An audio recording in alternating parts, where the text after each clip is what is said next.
versículo 1 até o versículo 7. Quem localizou, diga amém. Vamos fazer a leitura como é de costume nosso.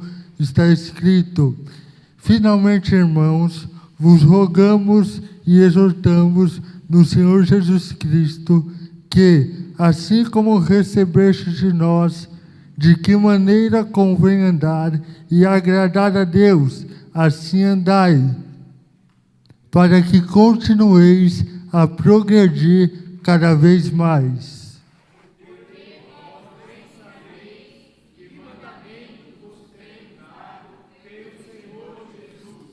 Porque essa é a vontade de Deus, a vossa santificação, que vos abstenhais da prostituição.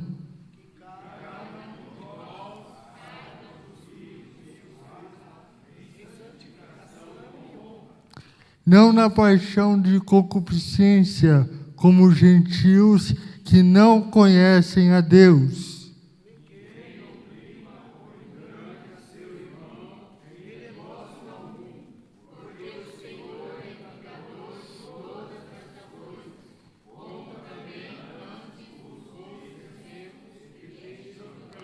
No 3, todo mundo, versículo 7. 1, 2, 3. Porque não nos chamou Deus para a imundícia, mas para a santificação. Antes de sentar, vamos fazer uma oração, apresentar esse momento a Deus e pedir que Deus, pela sua palavra e pelo seu Espírito, fale conosco. Oremos. Pai, neste momento acabamos de fazer menção da tua palavra. A tua igreja está aqui posta para ouvir a tua palavra, para aprender mais de ti, para ter o teu caráter aperfeiçoado, santificado pela tua santa palavra. Pai, que neste momento o Senhor possa agir nas nossas vidas, para que compreendamos a tua verdade, a tua palavra, e através dessa compreensão a nossa vida seja mudada, transformada, aperfeiçoada para a tua glória. Pai, ser conosco, abençoa esta noite, em nome de Jesus. Amém. Poder assentar, irmãos. Queridos, eu peço que você redobre a sua atenção para que a gente possa compreender o assunto abordado aqui essa noite. A temática, conforme eu falei, é sobre santidade e, primeiro, para a gente entender sobre santidade, é necessário a gente entender a procedência dessa santidade. Então, para a gente compreender melhor o conceito de santidade, é necessário retornar ao princípio, porque quando a gente retorna ao princípio, a gente vai compreender melhor toda a realidade narrada durante toda a Bíblia. A gente bem sabe que no começo da Bíblia, a Bíblia vai relatar para nós acerca da criação. Deus, na sua onipotência, na sua soberania, Ele decidiu criar todas as coisas. E pela instrumentalidade da sua palavra, Ele vai dar cabo à criação. A cada dia, Deus foi liberando a sua palavra, e através da sua palavra, Ele foi trazendo a criação à existência. Quando a gente lê a narrativa da criação, inserida dentro do Gênesis, a gente vai ver que cada dia que Deus criava algo, o texto diz, e viu Deus que era bom. E quando Deus cria todas as coisas, e no sexto dia Ele cria o ser humano, a gente bem sabe que é a coroa da criação de Deus. E quando Deus cria o ser humano, na sétima vez o texto diz, e viu Deus que tudo era muito bom. Então olhe para cá, 6 vezes no relato da criação, Deus vai olhar para a sua criação e vai ver que é bom. Mas na sétima vez, após ter criado o homem, o texto diz que Deus olha e vai dizer que é muito bom. E isso é importante a gente entender, porque quando Deus cria todas as coisas e contemplando o que Ele criou, Ele chama de bom, Ele está se referindo a uma criação completamente perfeita. Então olha para cá, Deus trouxe a criação à existência e essa criação era totalmente perfeita, ou seja, não havia traço de maldade, não havia traço de mal, porque Deus, sendo um ser santo, Ele jamais chamaria algo de bom contendo algo mal. Então a criação, ela foi trazida à existência totalmente perfeita. Só que quando Deus, Ele cria o ser humano, e no capítulo 12, versículo 7, Ele planta um jardim no Éden, e nesse jardim que Ele planta, Ele vai colocar Adão e Eva, o casal que representa toda a humanidade. E quando Deus coloca esse casal no jardim, o texto diz que no jardim há árvores agradáveis à vista, há árvores boas para mantimento, e no meio do jardim tem a árvore do conhecimento do bem e do mal, e também a árvore da vida. E olha para cá, quando Deus cria o ser humano, o primeiro casal, e coloca no jardim, Ele vai dar apenas uma ordem, diga uma ordem: de todas as árvores do jardim comereis livremente,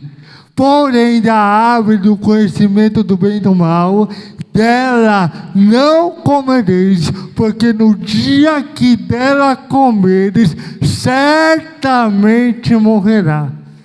E olha para cá, por que Deus fez isso?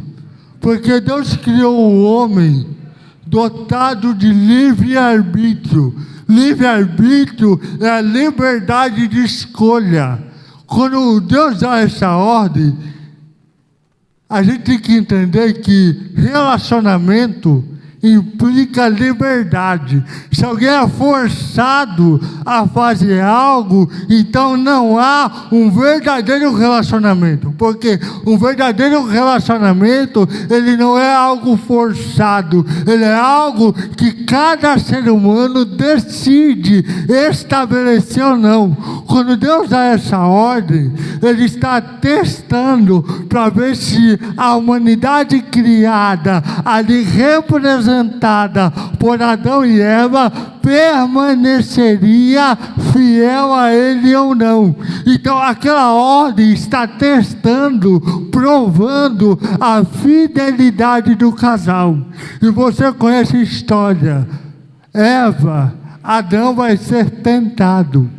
E através da tentação, na esfera humana, o pecado vai ser concebido. E através do ato do pecado, a criação que era perfeita é afetada e não é mais perfeita. Então entenda algo, o pecado afetou toda a criação de Deus. Olha para cá. 4 relacionamentos que o pecado afetou. Primeiro relacionamento afetado pelo pecado, o relacionamento da humanidade com Deus. Porque Deus disse o quê? No dia que comeres, certamente morrer. Aí eu pergunto, o casal comeu o fruto e caiu morto? Não. Porque a primeira morte que aconteceu não foi a morte física. A primeira morte, como consequência do pecado, foi a morte espiritual. A partir do pecado, o relacionamento perfeito entre a humanidade e Deus nunca mais seria o mesmo. Então, primeira lição, o pecado afeta nosso relacionamento com Deus. Segundo relacionamento, Deus desce no jardim, e o texto diz que quando Adão ouve a presença de Deus, ele vai se esconder. E Adão vai dizer: eu me escondi porque eu tive medo. O medo não existia antes do pecado. Olha para cá, o medo é um sentimento que surgiu a partir do ato do pecado. É por isso que tem gente em depressão. É por isso que tem gente hoje com síndrome do pânico. É por isso que tem gente que sente vergonha. Todos esses sentimentos, medo, vergonha, são sentimentos que partiram, que aconteceram, que surgiram da prática do pecado. E Deus pergunta: Adão, comeste do fruto que te ordenei que não comesses. Sabe o que Adão disse? Ah, Senhor, a mulher que tu me... Olha para cá, a primeira crise conjugal foi no jardim do Éden. Porque Adão, quando questionado, em vez de assumir a sua responsabilidade, assumir a sua culpa, ele culpou a sua mulher. E eu te pergunto, será que não é assim? Quanta gente que, em vez de assumir o seu erro, a sua responsabilidade, quando é cobrado, joga para outra pessoa. Isso é um sentimento, isso é uma decisão oriunda do ato do pecado. Então, primeiro, diga: relacionamento com Deus, relacionamento com o próximo. E terceiro, relacionamento comigo mesmo. Qual é o quarto relacionamento afetado? O relacionamento com a criação. Isso aqui é muito sério. O pecado não afetou apenas a humanidade. O pecado afetou a criação de Deus. Paulo em Romanos 8, ele diz que a criação geme, está com dores de parto, aguardando o dia da sua restauração. Então, para recapitularmos, o pecado afeta meu relacionamento com Deus, o meu relacionamento com o próximo, o meu relacionamento comigo e o meu relacionamento com a criação. Talvez, quando a gente lê o ato do pecado em Gênesis 3, talvez a gente não tenha uma ciência da gravidade do pecado. Mas, pastor Davi, quando a gente vai para Gênesis 4, Caim mata Abel, o seu próprio. Quando a gente vai para Gênesis 6, a geração do tempo de Noé se corrompe completamente. O texto diz que a inclinação do coração deles era má continuamente. Era tão má que Deus determinou o juízo: Noé, eu vou matar, eu vou punir toda essa geração por conta do seu pecado, por conta do seu afastamento da minha vontade. E no capítulo 11, o povo constrói uma torre para desobedecer a ordem de Deus. Deus falou: se multiplica e encham a terra. Só que aquela geração que se rebelar, montar uma torre, construir um reino, só que isso era contrário àquilo que Deus havia mandado. Então, no capítulo 4, no capítulo 6, no capítulo 11, a gente tem uma ideia clara da magnanimidade do pecado. Só que é interessante, porque apesar dessa magnanimidade, no capítulo 12, Deus chama um homem. E quem é este homem?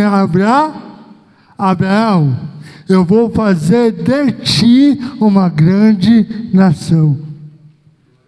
E olha para cá. O propósito de Deus de chamar Abraão e da sua descendência a fazer uma nação, é que essa nação seria um povo separado para Deus. Israel seria a nação eleita, a nação separada.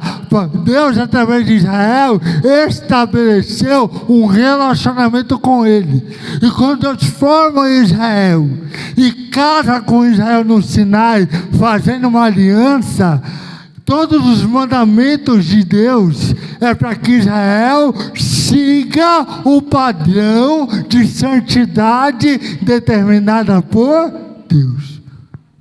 Alguém lê para mim Levítico de número 11.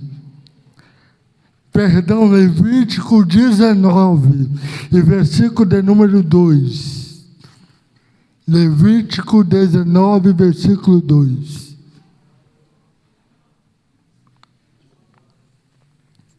Quem achou pode se colocar em pé e ler.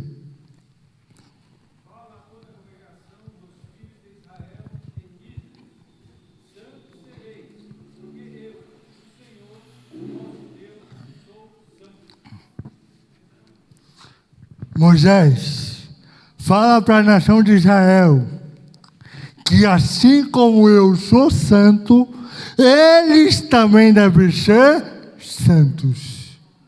A gente precisa entender isso aqui. A santidade é um atributo comunicável de Deus. Como assim, pregador? Ser santo é um atributo de Deus que Ele comunicou a nós. O que é um atributo comunicável? Deus é santo e Ele requer que o seu povo seja santo. O que é um atributo incomunicável? Só Deus é eterno. Eu não sou eterno. Ele é. Então, a eternidade só Deus tem. Mas a santidade, Ele é e Ele quer que eu também seja. Então, a lei que Deus deu, a lei mosaica, é o padrão de santidade determinado pelo próprio Deus. Porque assim como Ele é santo, Ele requer que cada criatura que Ele criou o adore, o sirva, o reconheça e também seja santo. Mas tem um porém.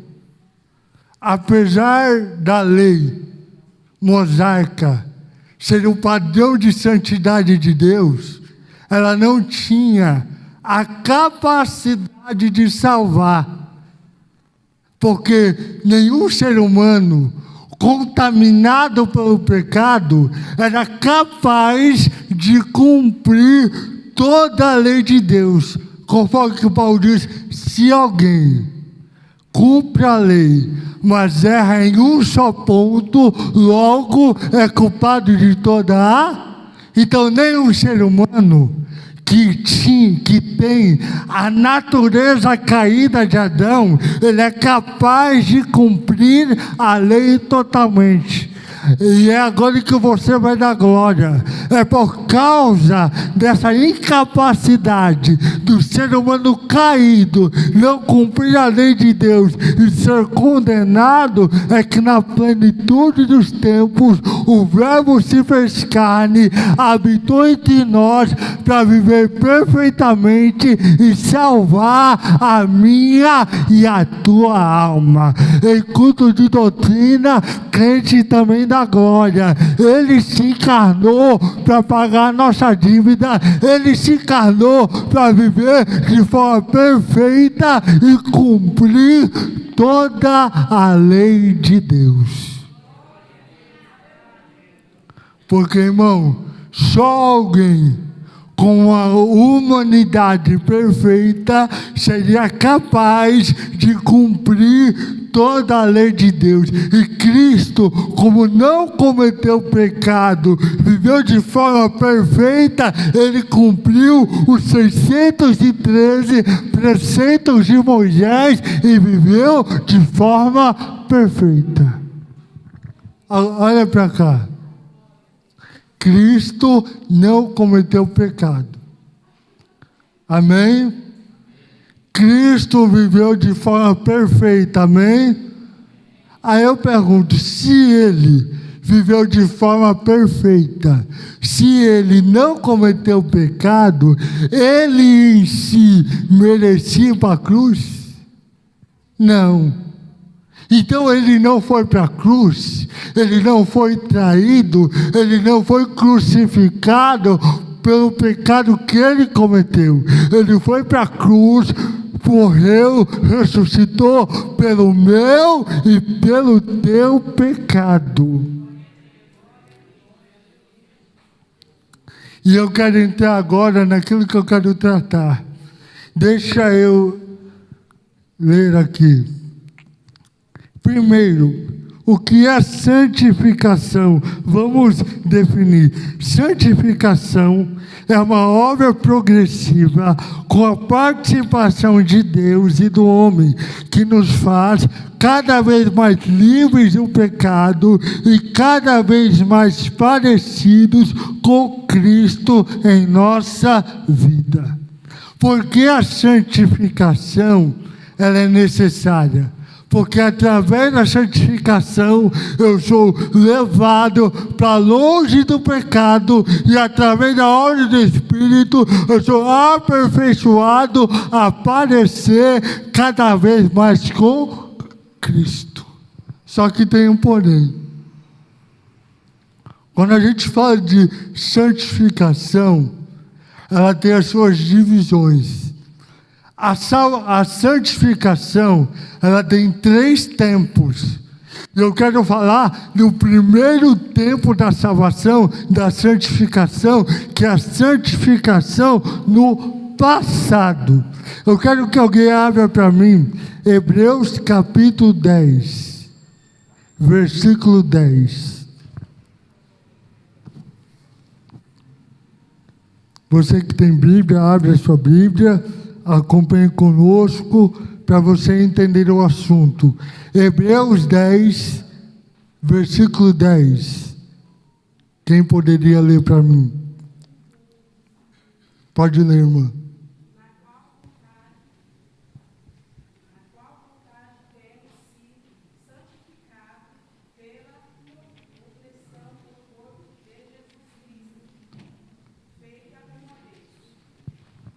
Versículo 14.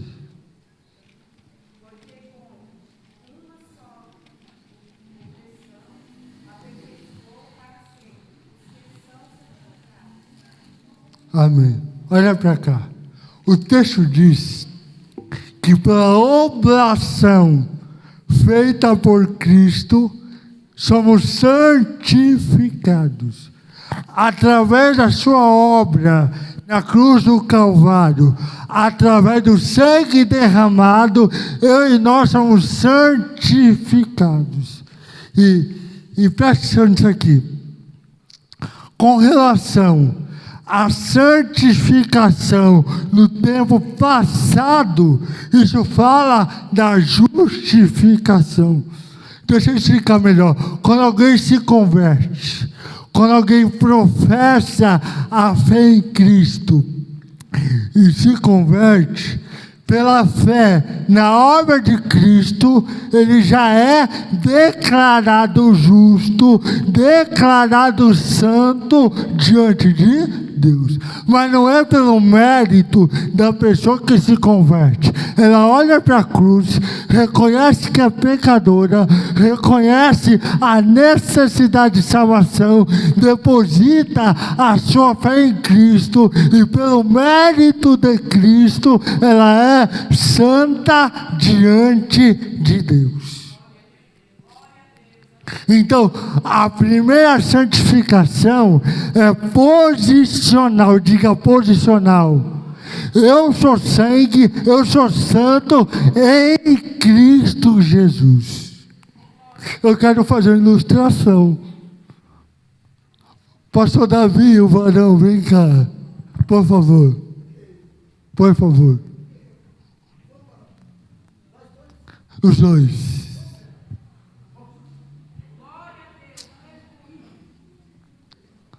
Pastor Davi, nesse segundo degrau, o Senhor é Jesus, virado para mim, de braços abertos. Você consegue ajoelhar atrás dele no primeiro degrau? Pode ser no chão mesmo, atrás. No chão, isso. Por favor. Faz de conta que eu sou Deus, pastor Davi é Jesus, e o irmão ali é o pecador. O pecador só pode chegar a Cristo por intermédio de Jesus. Para chegar em Deus, o Pai, ele precisa depositar a sua confiança, a sua fé em Jesus, porque Cristo é o intermediador entre Deus e os. Então essa é a linha de baixo para cima. Eu só chego a Deus através de... Só que na linha inversa, eu sou santo pelo mérito de Cristo. Então, antes de Cristo olhar para mim, Ele olha para aquilo que Cristo... Porque sem o que Cristo fez, a salvação não me alcança. Então, tanto o pecador que olha para Cristo, para chegar a Deus, Deus olha para o Filho para chegar no pecador. Então não tem como haver a salvação se não for por intermédio da obra de Cristo na cruz do Calvário. Por quê? Porque eu sou salvo posicionalmente.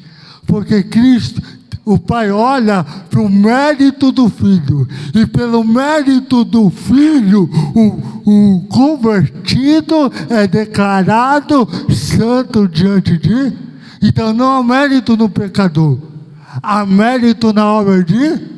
Ele é declarado santo pela obra de Cristo na cruz do Calvário.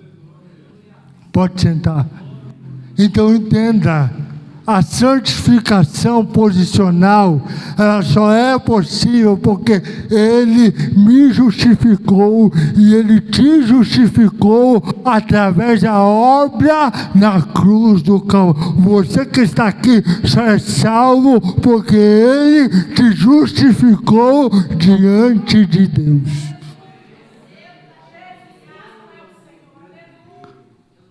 Você é justificado.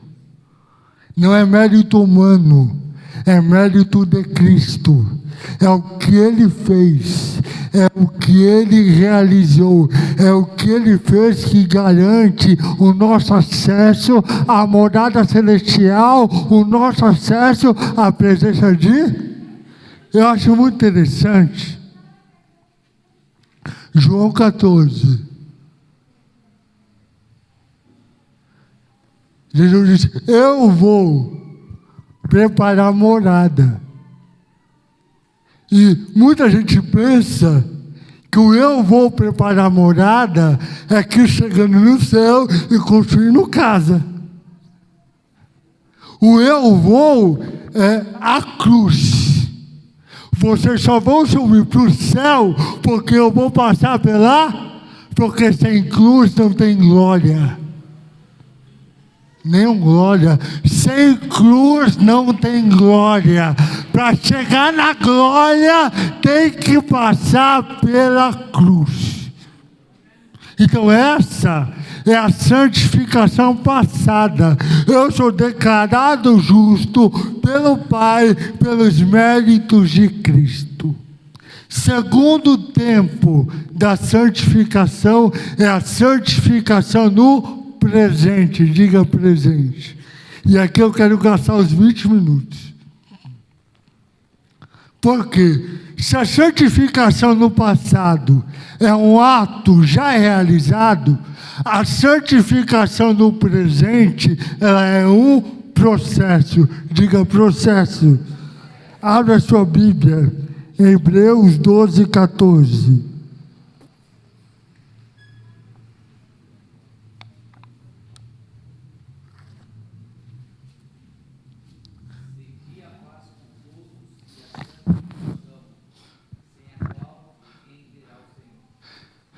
Seguir a paz com todos e a santificar, olha a importância, sem a qual ninguém verá. Então, essa santificação presente fala de um processo na vida do crente. A partir do momento que o pecador confessa a Cristo, é convertido, entrega a sua vida a Cristo, ele começa na sua vida o processo de santificar. E o processo é desde o dia que eu aceitei até o dia dele voltar. Então, todo dia a ordem é santificar-vos. Santificar-vos. Sem santificação, ninguém verá a Deus. Abre sua Bíblia. Gálatas, capítulo 5.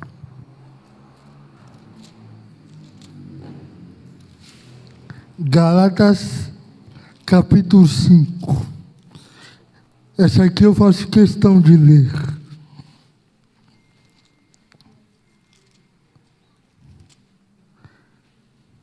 Cinco 16. Quem localizou, diga amém.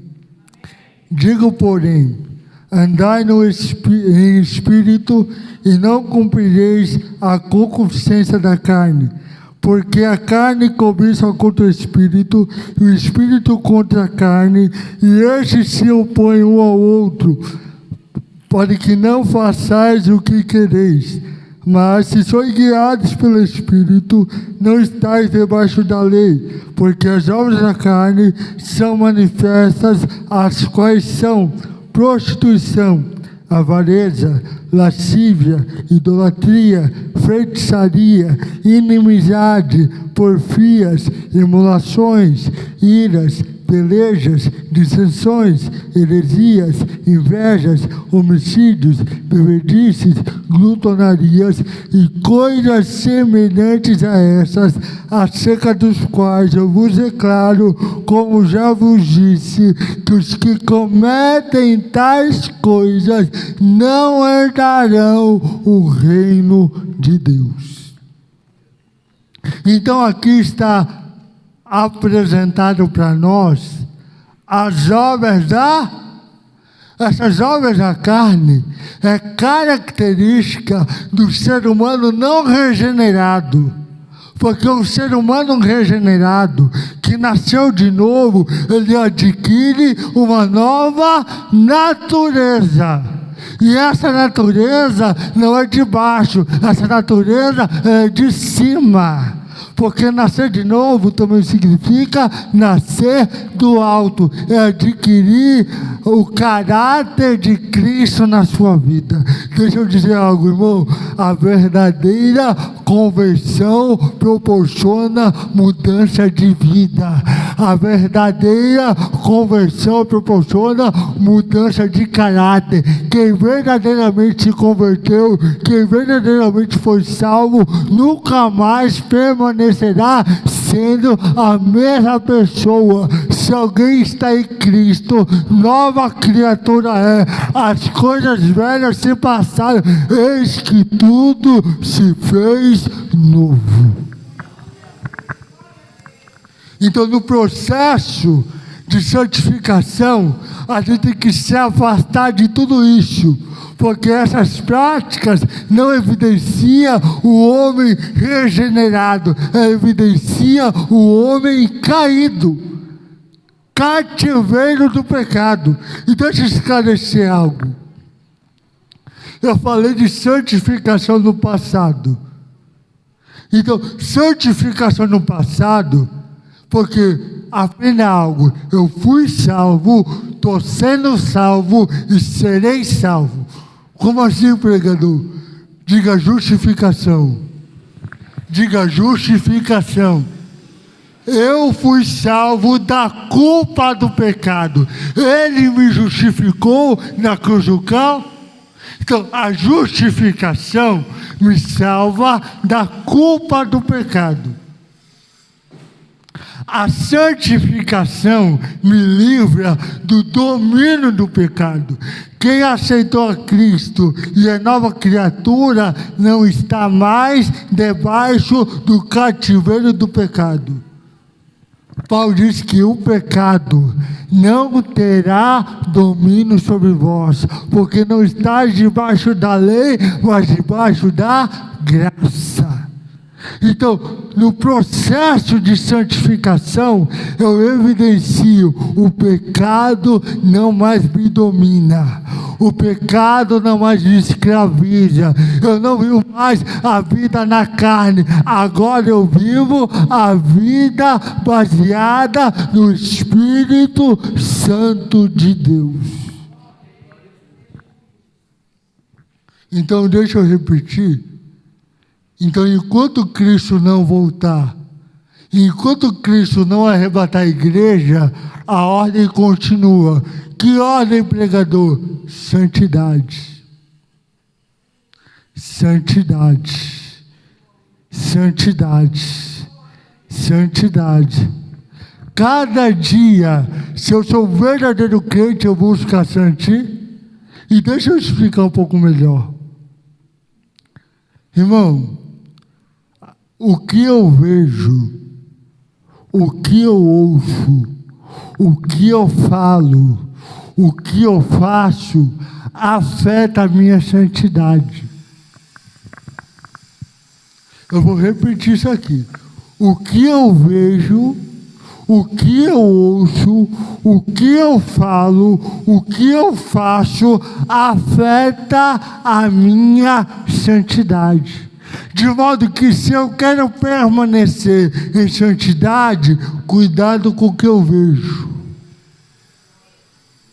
cuidado com o que eu ouço, cuidado com o que eu falo, cuidado com o que eu faço, porque dependendo dessas coisas, pode afetar a minha santidade, pode afetar o meu relacionamento com Deus. Porque o que eu vejo estimula a minha imaginação. Olha para cá. O que eu ouço estimula a minha imaginar. O que eu falo estimula a minha imaginar. Então tudo isso vai atrapalhar, se eu não tiver cuidado no meu processo de se separar do pecado e de me aproximar da presença de Deus. Como Paulo diz, vamos lá ler Filipenses capítulo 4. Filipenses 4. Os irmãos estão me entendendo? Filipenses 4, versículo de número 8. Quanto mais, irmãos, tudo que é verdadeiro, tudo que é honesto, tudo que é justo, tudo que é puro, tudo que é amável, tudo que é de boa fama, se há alguma virtude, se há algum louvor, nisso. Se eu não praticar isso, isso vai atrapalhar o meu processo de santidade. Cuidado com o que eu vejo, cuidado com o que eu ouço, cuidado com o que eu falo, cuidado onde eu vou, porque se eu não tomar cuidado, isso vai atrapalhar no meu processo de santificação. Agora vamos falar acerca da santidade futura. Diga santidade futura. Vamos abrir a Bíblia em 1 Coríntios, capítulo 15.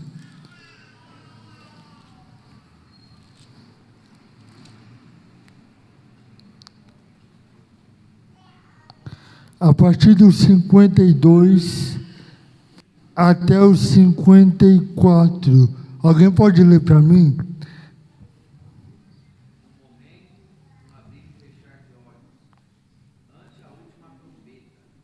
Porque a trombeta soará, e os mortos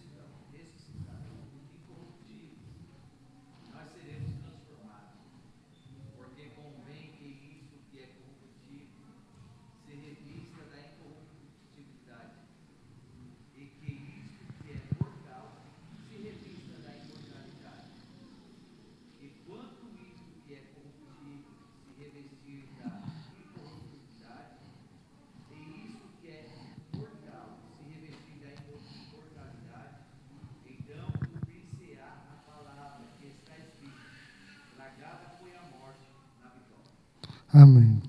Só para os irmãos entenderem, eu quero ser didático, eu quero que os irmãos aprendam. Passado, justificação. Presente, santificação. E futuro, glorificação. Porque olha para cá, na justificação, eu sou salvo da culpa do pecado. Na santificação, eu sou salvo do domínio do pecado. Mas a glorificação, quando Cristo arrebatar a igreja, os mortos ressuscitarão primeiro. E nós que estivermos vivos, seremos transformados e levados até ele nos ares. Então, pelo arrebatamento se dará a glorificação da igreja. Nós teremos os nossos corpos transformados. E quando o corpo for transformado e for glorificado, aí vai acontecer o terceiro estágio. Nós seremos salvos da presença do pecado, porque no corpo glorificado, o pecado não fará mais parte da nossa constituição. Então, na glorificação, o pecado não vai estar mais em nós. Hoje, a gente tem ainda o DNA do pecado, mas não o domínio do pecado. Mas a glorificação, todo o pecado será isento no nosso corpo. A partir daí, então, teremos um corpo de glória e habitaremos para sempre na presença de Deus. Salvo da culpa, salvo do domínio e salvo da presença do pecado. Irmão, e a maior promessa da igreja ainda é essa: ele voltará. Ele arrebatará a igreja. E quando ele arrebatar a igreja, irmão, pecado, doença, cansaço, fadiga, tudo isso vai ficar, porque nós receberemos um corpo de glória e seremos semelhante ao que ele é.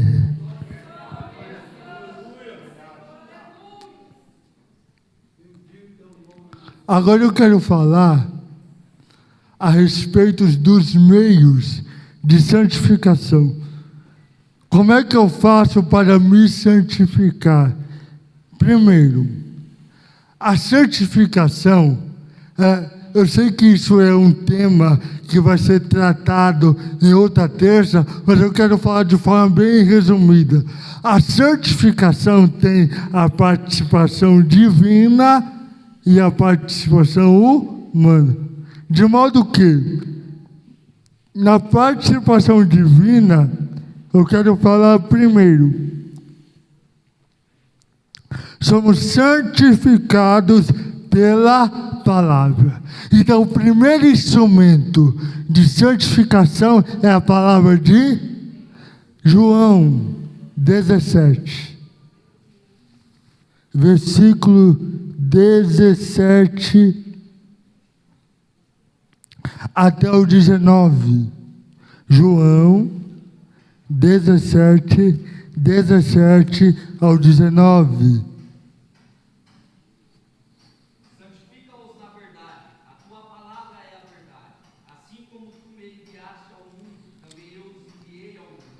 E por eles me santifico a mim mesmo, para que também eles sejam santificados na verdade.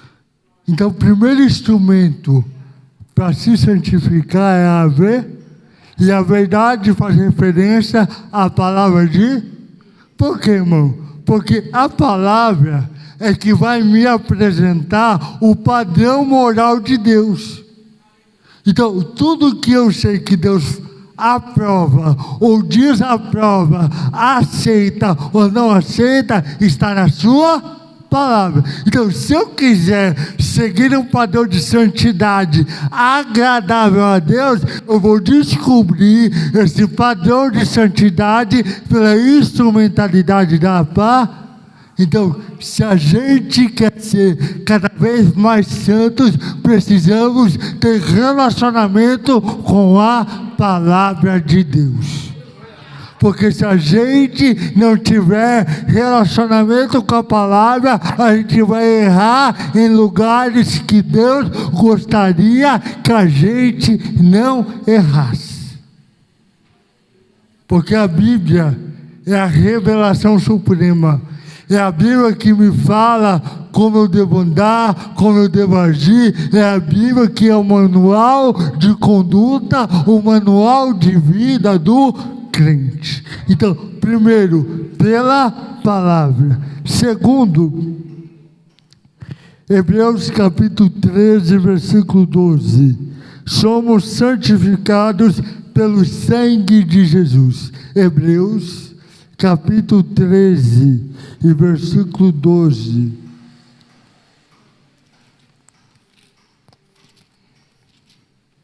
Quem achou pode se colocar em pé e ler. Hebreus 13, 12. Pode ir, Samuel.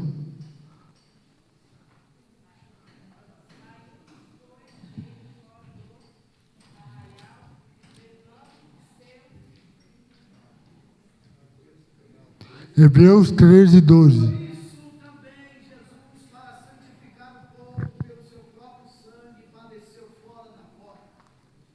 Cristo padeceu para santificar.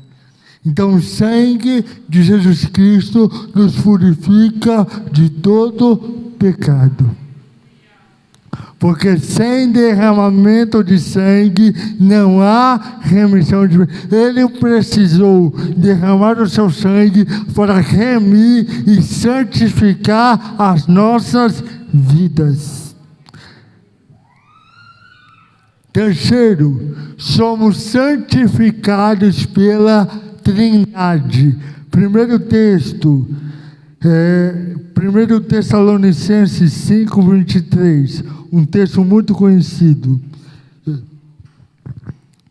1 Tessalonicenses 5, 23.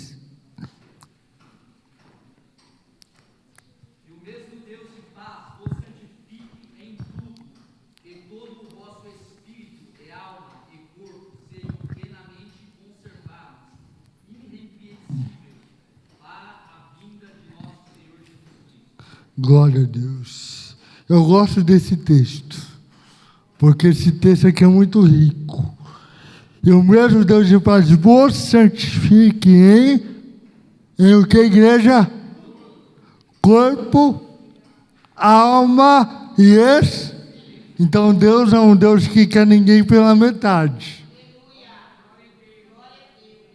Com Deus é completo. É corpo, é alma e é esse. O corpo é a parte material. A alma é a sede da emoção e da vontade. O espírito é a parte que eu me relaciono com Deus, porque é o Espírito de Deus que se relaciona com o espírito do homem. Os gregos acreditavam, na época de Jesus, que só a alma era boa.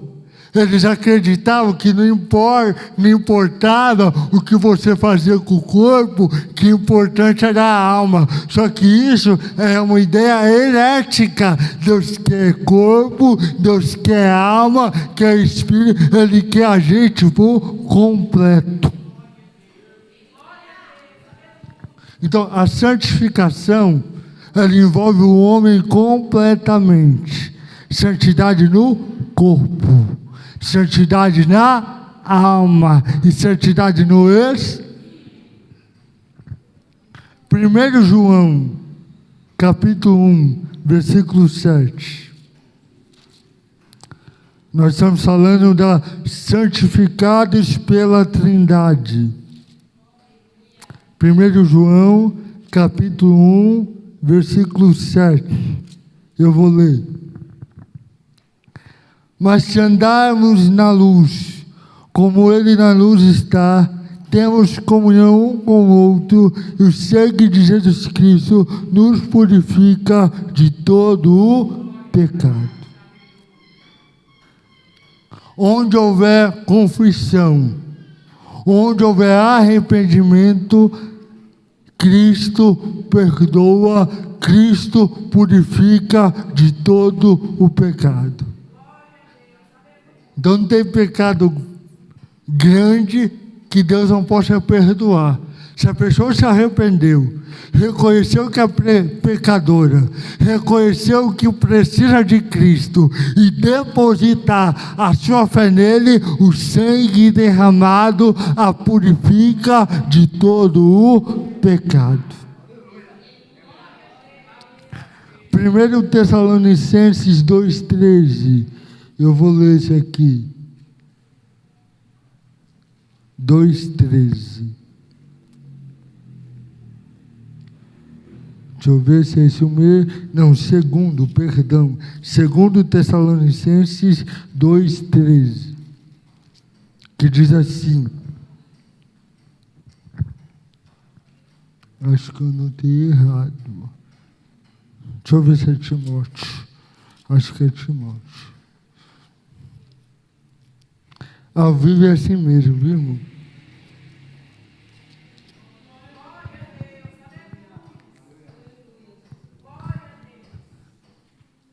Bom, acho que eu errei a referência, mas vamos lá para a santificação com relação ao ser humano, para a gente acabar. Primeiro, na parte humana, qual é a responsabilidade do ser humano se ele quer se santificar? Separação do pecado. Então, na participação humana e na minha responsabilidade no processo de santificação, eu tenho que me separar do pecado. É o conselho bíblico: foge da aparência do mal. É o conselho de Paulo a Timóteo: foge dos desejos da tua mocidade. E, irmão, deixa eu falar algo. Pecado a gente só vence fugindo. Porque se alguém acha que é espiritual, não, eu aguento. Não, eu posso. Não. Pecado a gente só vence fugindo dele. Tem prova, dificuldade, luta na vida que a gente vai ter que enfrentar. Agora, pecado, a gente foge. Pecado, a gente corre. A gente foge da aparência do mal. E eu posso ilustrar isso muito simplesmente. Davi não foi para a guerra. Dormiu, acordou e foi para o terraço. Quando ele está no terraço, ele vê Batseba tomando. Billy Graham disse algo incrível: o primeiro olhar é inevitável, mas o segundo é opcional.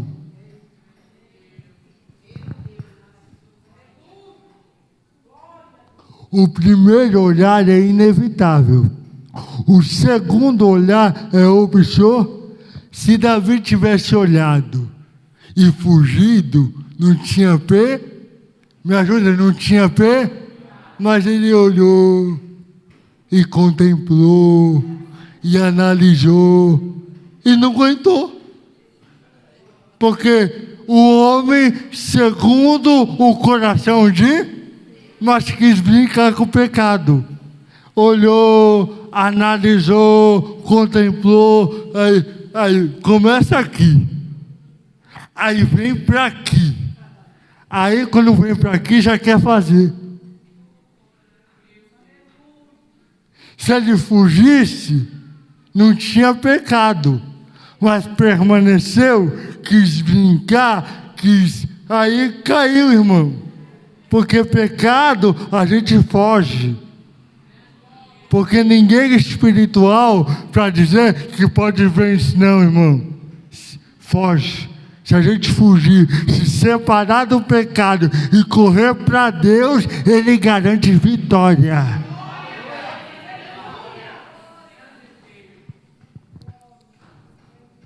separação do pecado. Essa é a nossa responsabilidade no processo da santificação. Segundo, consagração, dedicação a Deus. Aí eu vou citar um texto que eu amo. Rogo, pois, irmãos, pela compaixão de Deus, que apresentei o vosso corpo em sacrifício vivo, santo e agradável a Deus, que é o vosso culto racional. Eu amo esse texto. Paulo em Romanos 6 diz: vocês entregavam o corpo de vocês para as práticas de pecado, mas agora, conhecendo a Cristo, entregai o seu corpo para a adoração a Deus. Eu vou terminar agora. A carta aos Romanos, ela vai tratar de duas coisas: doutrina e ética. Do capítulo 1 a 11, Paulo fala de doutrina. Do capítulo 12 a 16, ele vai falar de ética, de prática cristã. Olha para cá. No capítulo 1 a 11, ele vai falar do que Deus fez por nós através de Cristo. Deus fez por nós através de... Então, Paulo fala de doutrina. Só que a partir do capítulo 12, ele vai falar da prática cristã. Aí eu pergunto: Cristo entregou o seu corpo para salvar a nós, sim ou não? Sim ou não? Então já, Paulo está dizendo, então já que ele entregou o seu corpo para salvar a nós, entregue o seu corpo para adorar a Ele. Vou explicar melhor.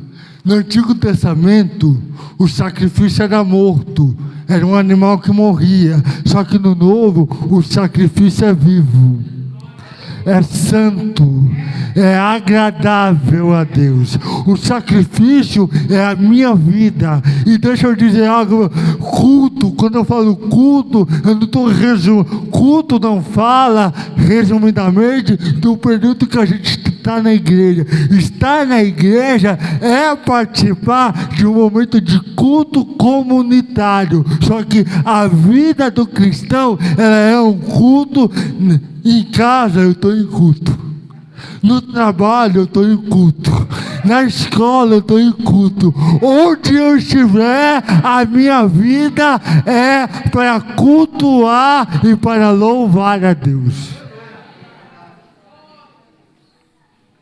Porque se alguém achar que culto só se refere ao momento na igreja, essa ideia é muito limitada.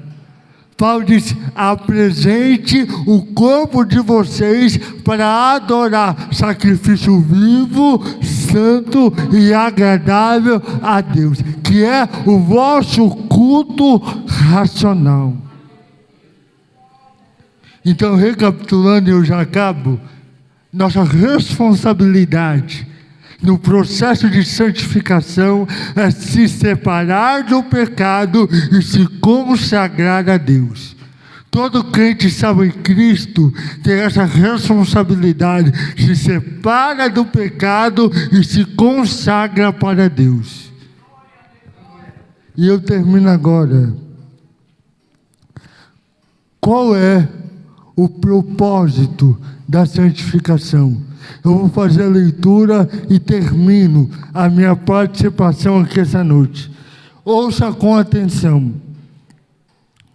O propósito da santificação: separação do pecado para Deus. Eu me separo do pecado para Deus. Sugere a santificação do corpo, da alma e espírito, e é indispensável para um viver vitorioso e agradável a Deus. Deve ser buscada constantemente, pois só a santificação corrige as imperfeições do pecado e leva o homem a participar da própria natureza de Deus. Então, basicamente, no processo da santificação, eu me afasto do pecado e através desse processo eu me torno cada vez mais parecido com Cristo. Paulo disse: sede meus imitadores, como eu sou de... Então, Cristo é o alvo. Olhando para Cristo, autor e consumador da nossa fé. Então, irmão, o alvo é Cristo. É Ele que salva, é Ele que limpa, é Ele que purifica, é Ele que permite a nossa santificação. Fica de pé.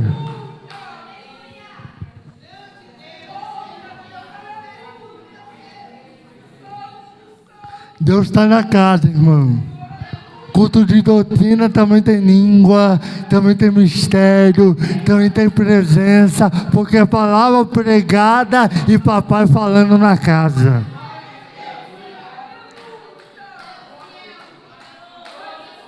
Glória a Deus. Recapitulando, seguir a paz com todos e a santificação, sem a qual ninguém verá a Deus. Eu quero orar pela sua vida e que eu tenho certeza que no decorrer da semana o Espírito Santo falará melhor a cada coração e te dará esclarecimento para compreender e aplicar a verdade de Deus. Se você puder, curva a sua cabeça, feche seus olhos.